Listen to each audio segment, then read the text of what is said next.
Hello, welcome again to the paper Food Biotechnology under the module Fermentation of Fish and Meat.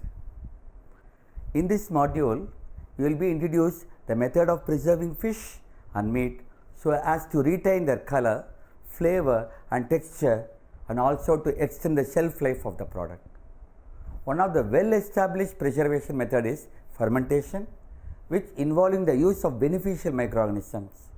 These organisms mainly of lactic acid group produce lactic acid, which lowers the pH, thereby preventing the growth of other food spoiling bacteria.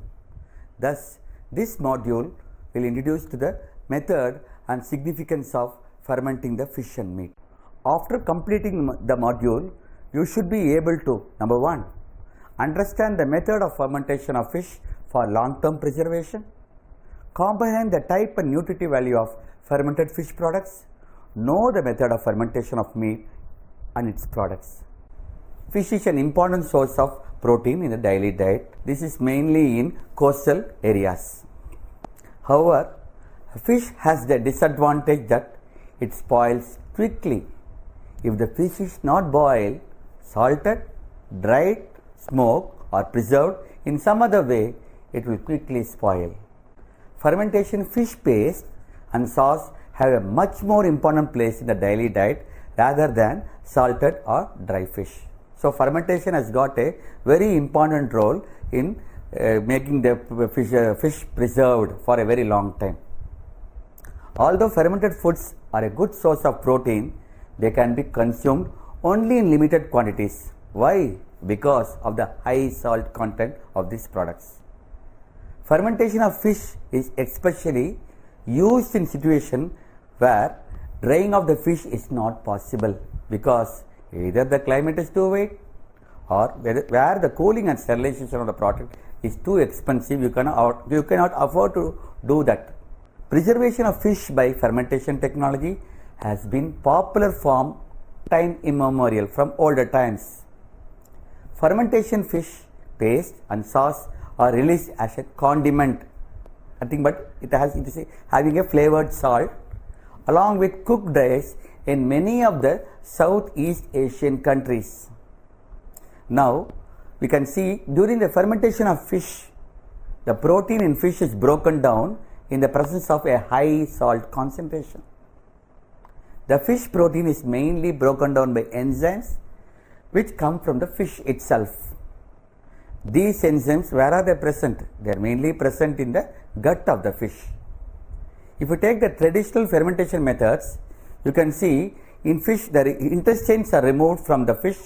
Fermentation will be often slower there as there are fewer enzymes present in the flesh. So, now you can come to understand that more amount of enzymes are present in the intestine that is needed for fermentation of fish. Now, let us look at the types of fermented fish products. Number 1, the product in which the fish retain substantially their original form are preserved as large chunks. Number 2, products in which fish are reduced to a paste. Number 3, products in which fish are reduced to a liquid. Traditional fish products fermented are basically salt fermented products. Depending upon the proportion of salt added, the products can also be classified into high salt or low salt. In high salt, you have more than 20% of total weight salt, whereas in low salt, you have only 6 to 8% of total salt and no salt products also it is available. The dominant flavor giving components of fermented fish products are proteins and their hydrolytic cleavage products such as peptides, peptones, amino acids, higher acids and their esters, glycerides and their derivatives, monosodium glutamate, nucleotides and inosine monophosphate. Now, let us look into a very important topic. What is the nutritive value of fermented fish products? If you take the fermented fish sauces and paste, they generally contain amino acids and polypeptides equivalent to about 10% of protein. Amino acids which occur in such foods without much change in composition and quality with fish and hence contribute towards nutrition just like fish protein. These fermented fish sauce and paste, they are also a good sources of calcium, iron and some B group vitamins. You all know that calcium is required for your bones of your body, and iron, you know that it should be required for your hemoglobin, which is taking oxygen in your body through blood. However, the nutritive importance of these products is limited by high salt content, which restricts its bulk consumption. Now, let us look into the role of microorganisms in fermentation. These microorganisms probably play no role in breaking down the protein during fermentation. But what is the role? You should be really wondering. However, microorganisms which can tolerate salt do seem to contribute to the specific taste and smell of fermented product. In some fermentation technique, a fermentable source of carbohydrates such as boiled rice is added to fermented fish product. This combination stimulates the growth of lactic acid bacteria. So, as you all know, we learned from the previous module that lactic acid bacteria is the one which break down lactose into lactic acid. This we have learned from fermentation of milk products. You should be knowing right now here. Due to the formation of lactic acid, which is desirable in these products, the pH of the fish mixture is lowered, making the product safer and easier to keep. So, more acidic your product are, the shelf life of the product increases. Now, let us see a most important parameter. What is the role of salt in fermentation of fish? If you take the main role of salt in fermentation of fish is to draw liquid out of fish and to control fermentation. That is the main role of salt. Addition of high salt content prevents the spoilage due to the bacteria. As a result, the number of bacteria present drops as quickly as possible during fermentation. So, when you are drawing more amount of liquid out of as a result of salt, that contamination or that spoilage is also being prevented by salt. However, on the other hand, high salt concentration also slow down the fermentation speed. So, we came to know here is salt has got both advantage and disadvantages, both boon and bane of using in fermented food products. Now, let us look into the traditional fermentation methods used for fermenting fish. Here, what is being done here is the fermentation process is allowed to take place by chance and is based on experience alone. So, you should have more amount of experience or skill to take up the fermentation of fish. That is very much needed. Further, there is no control measure applied over fermentation. As in most traditional method, influx of air is restricted. Air entry should not take into the fermentation because air may carry many microorganisms that may lead to the spoilage for fermentation fish. And salt, roughly about 1/3 of the weight of a fish, is usually added for fermentation to occur spontaneously. Here again it stresses the fact that you should not add too much of salt to the fermented fish. That is also a great disadvantage. The method in which the process is done varies according to the region. So, experience alone determines the outcome of fermentation, such as if the product has a different color or smell so that it is different from normal, it should not be eaten. So, you should not be lured by taking anything colorful, so you should take it with care. Traditional fish products can be divided into two groups. Number one, again, the products which in the presence of salt are fermented by the enzyme present in the fish flesh and intestine. Number two, the product which are fermented in the presence of boiled or roasted rice. These two things have already been discussed earlier, so it is not nothing new to you now. There are three kinds of fermented fish products. Number one, the fish flesh is converted into fermented fish products. Number two, the fish is converted into a paste. Number three, the fish whole or in pieces retain as much as possible of its own structure. We know that fermented fish products are an important protein supplement. They contain a number of essential amino acids. I told in my previous module the meaning of essential amino acid, which cannot be synthesized in our body and which needs to be supplied in our diet. So, essential amino acids to be added to our diet comes from also from fish. And this essential amino acid which come form an important addition to the daily diet. For example, fish sauce, as you know, it contains a lot of amino acid. Lysine, which is one of the essential amino acid to be supplied in the diet. This amino acid, particularly, it is found in very small quantities in rice. The quantity of the resultant product depends on the fat content of the fish, the enzymic activity in the fish flesh, contamination in the salt used, and the temperature. Contaminated salt can be recognized by slightly pink color, so it is an indication of salt which is being contaminated. So you should be very careful when you are using salt for fermentation of milk.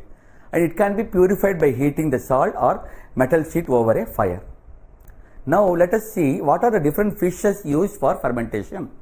Many kinds of small fish are used in fermentation like saltfish, freshwater fish, shellfish and crustaceans. You will see a table what are the different types of fishes used so that you can get an idea about the fermentation of fish, the fishes particularly used. Now let us look at the next topic, how to produce fish sauce as fermented product. First, the fish are washed and left intact. Then they are packed with large quantities of salt in earthenware. It is a type of ware or it is a type of container, cooking ware and wood containers. Usually, what is the rate of salt which is added?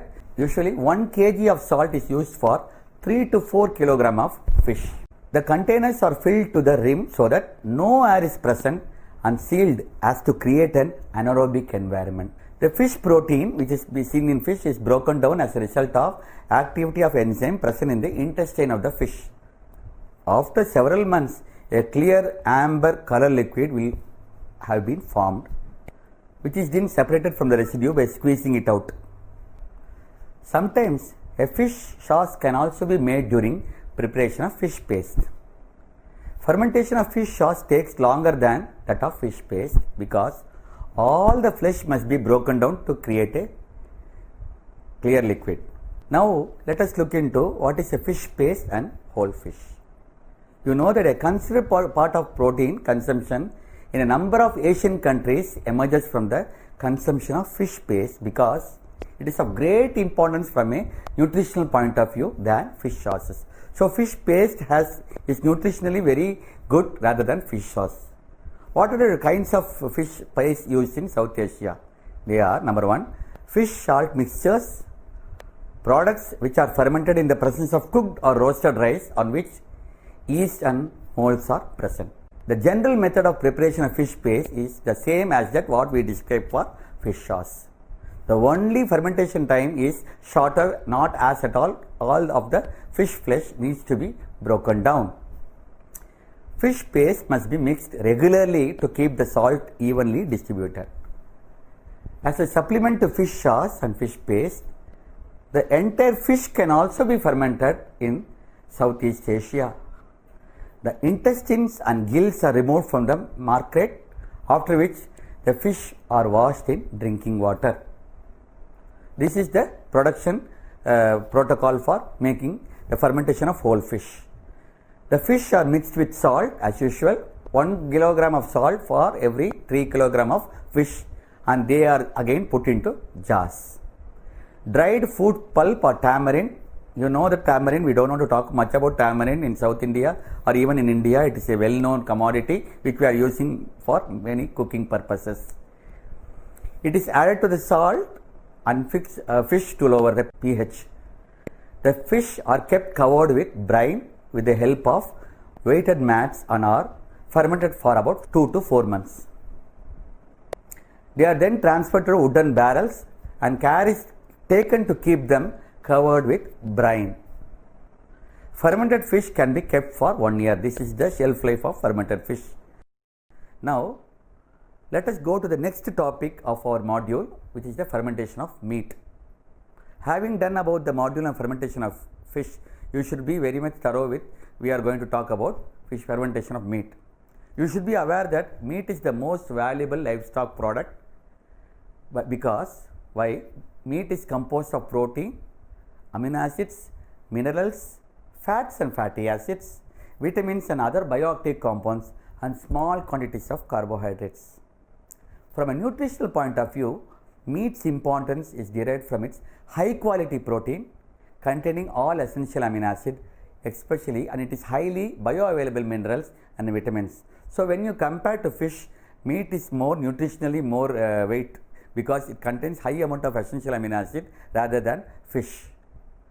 When we see about the meat fermentation, it is a low energy preservation method which results in unique and distinctive properties in meat, such as it brings about flavor and palatability, that is the taste, color, microbiological safety, tenderness and host of other desirable properties of this specialized meat. A raw meat is often converted to a fermented meat or fermented product by incubation of cultured or wild microorganism which lower the pH. Cultured means we are culturing the organism in our defined culture condition in our laboratory. Wild means which is taken from a particular source. This organism lower the pH.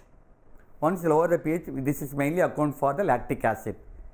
And lactic acid, we all know, we are doing from the previous module, it accounts for the antimicrobial properties of fermented meat. Now you can see a figure about the meat fermentation of meat in your slide. This originates from the natural conversion of glycogen reserves in the meat, because as you all know that the glucose which is taken into our body, when it is not in immediate use, it is usually stored in glycogen as liver for later use. So whenever you are going for any starvation, or whenever you are fasted for very longer time, those glycogen in your liver will be broken down into glucose, which then supplies your energy. And this conversion of glycogen reserves in the meat and added sugar during product fermentation. The acidification of the finished product upon addition of lactic acid and addition of salt, which also lowers water activity on drying, is the cruise, or it is the main motto of fermentation. Both natural and controlled fermentation involves lactic acid. Most starter culture used today, we know, should consist of lactic acid bacteria. That is the main bacteria everywhere you can see for fermentation, because this is a bacteria which is growing under anaerobic condition. It needs an anaerobic environment for its growth and its activity. And micrococci selected for their metabolic activity, which often improves flavor development. The reduction of pH and lower of water activity are microbial hurdles in producing a safe product. Fermented sausages often have a long storage life due to added salt, nitrate, low pH due to lactic acid production by lactic acid bacteria organism in early stages of storage, and later drying, which reduces the water activity. Now let us look at some of the definition or the guidelines which was proposed in US American Meat Institute 1982 for making fermented dry or semi-dry sausages. It includes a definition for dry and semi-dry sausages. The dry sausages include chopped or grounded meat products that due to bacterial action reaches a pH of 5.3 or less. The drying removes 20 to 50% of the moisture, resulting in a moisture to protein ratio, that is MP shortly abbreviated, of no greater than 2.3 to 1 in ratio. Semi-dry sausages are similar, except that they have a 15 to 20% loss of moisture during processing. Semi-dry sausages also have a softer texture and different flavor profile than dry sausages. However, because of the higher moisture content, semi-dry sausages are more susceptible to spoilages and are usually fermented to a lower pH to produce a very tangy flavor, which is a very bad flavor. Now let us look into a new term. What is a fermented sausages? Fermented sausages are defined as a mixture of ground lean meat and minced, that is which is cut fat, curing salts, sugar and spices, which are embedded into a casing and subjected to a fermentation drying. Casing is a type of box used for fermenting your meat. Quality of fermented sausages is closely related to the ripening process that gives color, flavor, aroma and firmness to the product. So more the fermented meat product is ripened, you get more color, flavor and aroma, which is very good to the product. And how this is developed? This is developed by a combination of or complex interaction of chemical and physical reaction associated with fermentative action of microbiological flora present in the sausage. The incubation of sausage at the optimum growth temperature for the growth of lactic acid bacteria coupled with reduced oxygen causes exponential or logarithmic growth of lactic acid bacteria, which causes the simple sugars into lactic acid and lowering of pH.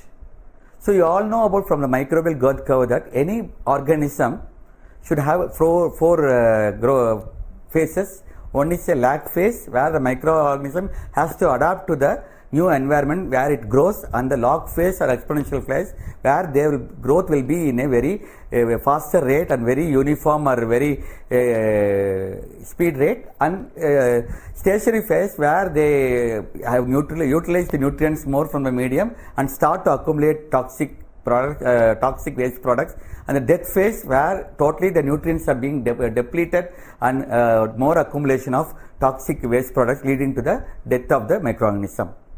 The fermentative route is glycolysis, as I told you earlier in the previous module, for the homofermentative lactic bacteria. Homofermentative bacteria is nothing but they give rise to a single product which is seen in all the organism.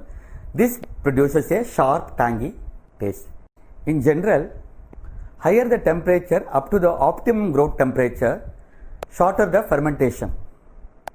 Rapid fermentation results in many products such as sulfites, ketones, methyl branched acids, while slow fermentation results in methyl branched alcohols, aldehydes and esters. Now let us look into what are the different starter cultures for fermented meat products. The same thing we have seen in our previous module when we are doing about the fermentation of milk and milk products. The starter cultures are those defined as the preparation containing live microorganism capable of developing desirable metabolic activity in meat. The other beneficial character is they are used to increase the microbiological safety, to maintain stability by inhibiting the growth of undesirable microorganisms, and to improve the sensory characteristics of fermented sausages. Starter cultures are formed by mixing different types of microorganisms where each one has specific function. Lactic bacteria are used in order to generate controlled and intensive acidification, which inhibits the growth of undesirable or any food spoiling microorganism and provides increased safety and stability to the product. You can see here a table which shows the microorganism species most commonly used as starter culture to fermented meat products. Among the starter culture, the first rank goes to lactic acid bacteria, Lactobacillus brevis, Lactobacillus plantarum, Lactobacillus fermentarum and Pediococcus pentosaccus. It has been characterized as probiotics. I told about probiotics and prebiotics in my previous module. Strains of Lactobacillus sakei and Pseudomonas acidolacti have also been proposed as potential probiotic in meat products.